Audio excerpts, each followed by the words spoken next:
First, I want to just welcome everyone for coming. I know there's hundreds of events that you could have gone to today, so we really appreciate you being here. One thing, I got champagne because I always feel like I want to celebrate women, right? It's something that I'm really passionate about. So if you can just turn to a neighbor and just say thank you for your contribution, because we are all here contributing in some capacity. So thank you for your contribution. I think it's so important that we recognize the contributions that we all have in this space, whether it be technical, whether it be non-technical, whether it just be showing up. Because I know my first DevCon felt really scary. Even though I was here working, it still felt very intimidating. So just being here is a contribution to the space. So I just want to make sure that I recognize that and that we recognize that, right? So I'm Donna Higgins. I work for the Ethereum Foundation, and I'm a co-founder of WiEP, Women in the Ethereum Protocol. And we are a community that is committed to the advancement of women diversity in the ecosystem. So that's what I'm really passionate about. And I share this journey with Pooja as well as Shaway, who's also a co-founder. So I'm really thankful that she's here to join and speak about her journey this morning. But we have been working on this initiative for about a year now. And it really, has taken off in a way that I just didn't expect as I started to have conversations on why this initiative is so important. And there are a lot of communities that are working on this problem. But for me, I didn't see the work being done internally at the EF. And so that's why I kind of raised my hand and volunteered to say, I want to tackle some tough problems and hold people accountable for fixing those problems. It's more than a conversation for me, because I've done some of the research at the EF and I see the grants that have gone out for other people to work on the problems, but I just didn't see the return, the ROI on that. So I was like, yeah, we should do something internally, because we do have such a great platform. And so I'm really thankful that I am getting to work on this initiative, because it's not my job, right? And so when you enter the space, or when I entered the space, I really didn't know how I would have an impact, right? I love the work that I was doing on the Consensus R&D team, but it's my career. But I realized at the EF, so many people are passionate about the impact that they were having. And so once I found what my impact could be, I'm loving it, I'm having a good time. And, some issues are really tough, right? Some conversations are really tough, but I enjoy having those conversations with women, and creating those real intimate connections to understand what's preventing you from either being in the space, contributing in the space, or how do we make this environment feel more inclusive for women? And sometimes that's a scary conversation. And sometimes as a woman, I realized I was kind of I had tunnel vision, and I didn't realize that I was kind of also not contributing to making women feel inclusive in the space, even on my own team. And so that became very personal for me. So thank you. And I'm so honored and happy to be working with La Donna and Shaive on this. La Donna, as she mentioned, that she's open to the idea to make this difficult conversation happening. That is one thing which I think is missing from this builders community, builders space. We are not having many women because there are certain challenges that women are not able to speak, and she wants to become the voice of it. And we are working together to make sure that we provide a safe space for all our women to be able to work here alongside the men. We do have a small presentation just to share how we started and how we went about it, just a journey of about a year. So yeah. I'm now the clicker. So as we mentioned, that our core mission is to provide education, and we want to make sure that we provide the support. We want to empower women to work here. So by educating is it's not only about the work that they have to do, the development work that they have to do, but it's also about the education of the work culture, what can be or cannot be done, as well as if there are any challenges, where should you go, whom should you reach out to. So it's all a combination of education that we want to provide over right here. We hope that with our initiative, we can create an diversified ecosystem which has this room to include everyone, irrespective of race, gender, and ages. And definitely Ethereum is growing blockchain. It's one of the best blockchain, I can say. So the innovation is the most important part of it. So we want to have all brilliant minds women having brilliant minds to join our space, and we want to collaborate with universities, colleges, study groups, women groups out there, so we can make this thing happen. We want to see Ethereum growing, and I think when we are working together, we can together make it possible. Here I try to put a timeline of how we started working. The launch was announced in Denver this year itself on 29th February. See, it was a special day, 29th February 2024. And that was just the announcement of it. However, we started discussing this thing with the Ethereum Foundation, Cat Herders, and researchers teams before that. But that was a formal announcement of it. And followed by Women's Day celebration, we had some great speakers talking about their experience in working with Ethereum ecosystem. Then we joined again. We tried to make a good combination of, okay, fine, we want to provide you education as well as we want to provide a space where you can interact and meet other women. So that's where we started with Brussels, I guess it was. Yeah. That was the branch at Brussels for networking, and it was with ECC, just like we are having it here today on Devcon. We try to share this information with as many as people, even if they are not able to join in person. So we made a community call, made the announcement of our first cohort, the first study group cohort. I don't see Lena and Gyan here, but I would like to thank both of them for running this study group so very carefully, nicely, in that we are able to provide that platform to women who wants to make their first contribution to the Ethereum GitHub repository, first open source contribution. We have successfully completed cohort 2. So the cohort 2 was announced in the month of August. Generally, we try to keep this for 3 months. And during these 3 months, we get them connected with one of the client teams, one of the Ethereum repository. This time, I'm happy to share, we were connected with Teku and Besu team, who provided some first good GitHub issues for women who want to make their contribution. Their support made them work, and I'm also very happy to share that their pull requests were accepted. And Besu team came back to me saying that their contributions are great, and we are very happy with it. We met in Singapore, and before that, I would like to share one more piece of information, that this study group women, I believe this is like the first step of where we want to see these women in Ethereum space. So there is Ethereum Protocol Fellowship that is organized at a higher level, and they had 4 women selected, and out of those 4, 2 women were from our study group. So it's a great achievement for us that we are trying to funnel right women to right place where we would want to see. And I have received feedback as well that maybe these would be absorbed by certain client teams. They are really impressed by the work of one of our contributors. I hope she makes it today. Sometimes later, if she is around, yes, we will we'll be listening from her as well. Today here at Devcon, we want to make this session again for networking and all, as well as we want to share more information as we have some esteemed speakers today here with us who can share their journey in the Ethereum ecosystem. So Women in Ethereum Protocol is all about diversity, gender inclusion, and collaborative working in the Ethereum space. We want that more women should join us. Again, almost the same message we are trying to communicate. This is not local. This is something like people from any part of the world can join. You don't have to be in a certain location. We do most of the things remotely, so yes, feel free to join us. As I have explained, that we are trying to provide some technical resources and make sure that they are able to learn things. There were so many women that they didn't know how to use GitHub. GitHub is something that is very important for any open source contribution. So we are providing all these resources for women so they be able to make their first contribution to open source. I already explained about cohorts program. We would be having our next cohort in January 2025. I guess later on there would be more information coming out how you can pre-register for that. It's not about like 1 person, 2 person. It's about everyone. It's about everyone coming together. We want people who are in this room or who may be listening this maybe later on YouTube.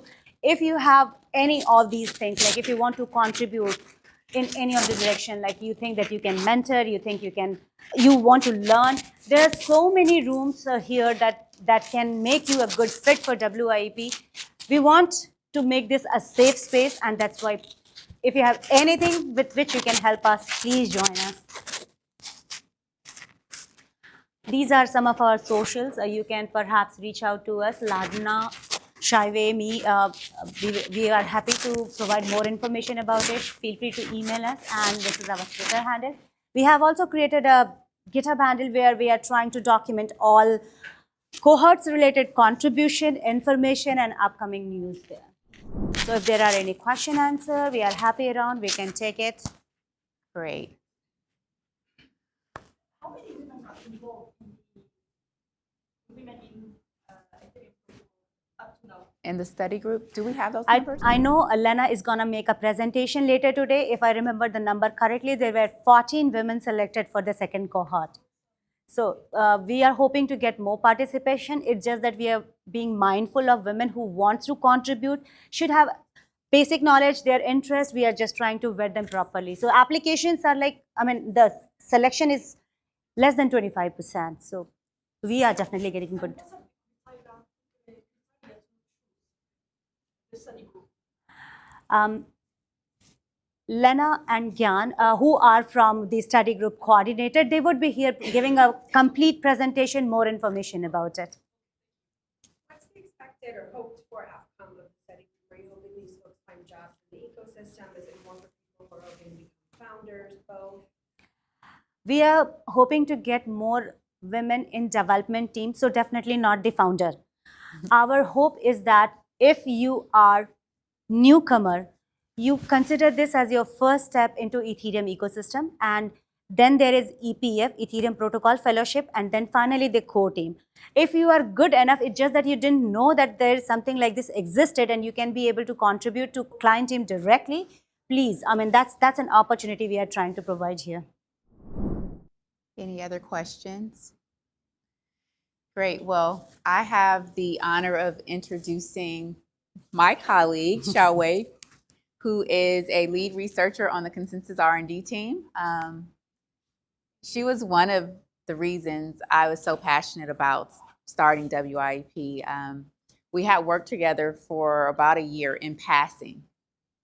And when I realized that I wasn't recognizing one of the only other women on my team, whether we were at a retreat that I had organized, it became like a mission for me to get to know Xiaowei and to hear her story and to understand like how different it was from her kind of being at the EF from many years and then me joining later. I wanted to know her story. And then I was like, I want to be your voice. Like, I want to put you out in front. Like, what can I do to help? Like, and so I was just so excited that I got an opportunity to connect with Xiaowei, both on a personal level and a professional level. And she was like the catalyst for me to say, yes, let's use our voice. Let's get more women, especially at our retreats, right? Because it's like maybe 3, 4 of us. And I always get asked the question, like, where are the women? And this is like the staff that are working at, the hotels or the Airbnbs or the restaurant. They're like, where are the women? And I'm like, that is the question we ask every single day. So Xiaowei, thank you for being here. Thank you, everyone. I already got the motion.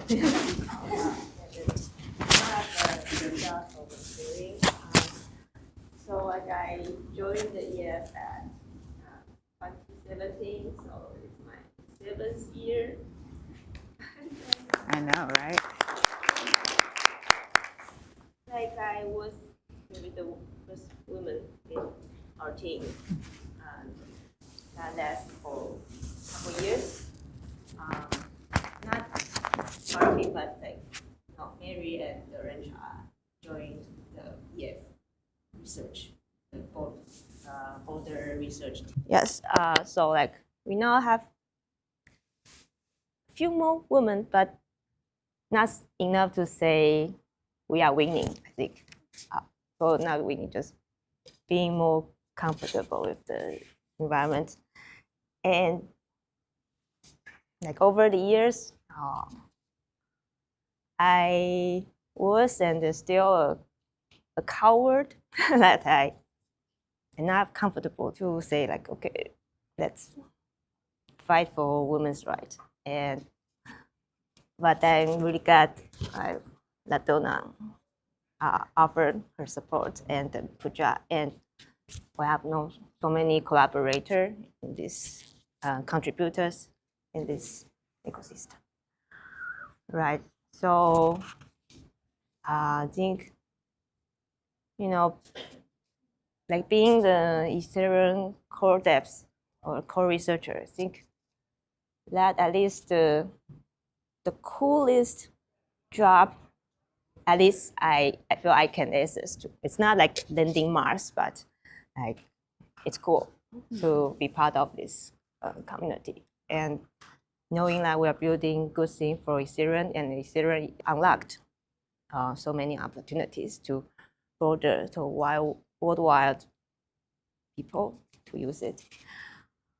And yeah, so like code devs work is not easy. Like, so part of it is like this environment. It's like we have to work remotely. So like time zone is an issue. And then when we are gathering together, then like this, and like the room outside, like with 10,000 people outside, and that's a lot to process. And also like research work is hard, development work is hard, like hard fork after hard fork is hard. And it feels like a bit endless wheel is rolling and get us to a better Ethereum. And also I do feel more important that mental health is important under this, like years after years. Like people would burn out. And so it's good that we have a supporting system like this. And I think, so many upsetting stories that I've heard from other women in Web3, not just coders, like being ignored or being disrespected in many ways. That's sometimes also bother me, because I would keep thinking about this upsetting thing. And also I know it's I'm really lucky to be here. And also, like, I know I am kind of inspiring more people to join. And at the same time, like,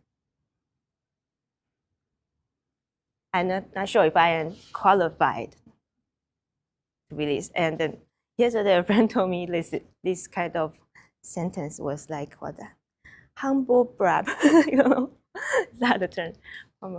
And that's interesting. But yeah, we have many women in this ecosystem, and if you see me, I'm not that social well, and please, but if you have any problem and any question, concern you're feeling, then that's you want to share, and I'm here to listen to your story. Yes. Yes. Why? What or why? Why? Why did you join? Oh, why do I join Ethereum? So think historically, like Ethereum. So I joined Ethereum. Before I joined the Ethereum Foundation, I was working for a blockchain startup for like only 1 year. That was a short-term project. But at that time, I get into the blockchain ecosystem. And we have like Taipei Ethereum meetup in Taiwan. Oh, by the way, I'm Taiwanese. So that's I think that was a very early open source community in Taiwan that we have good vibes in that social, that local meetups. And I knowing that, okay, Ethereum culture is a lot of fun.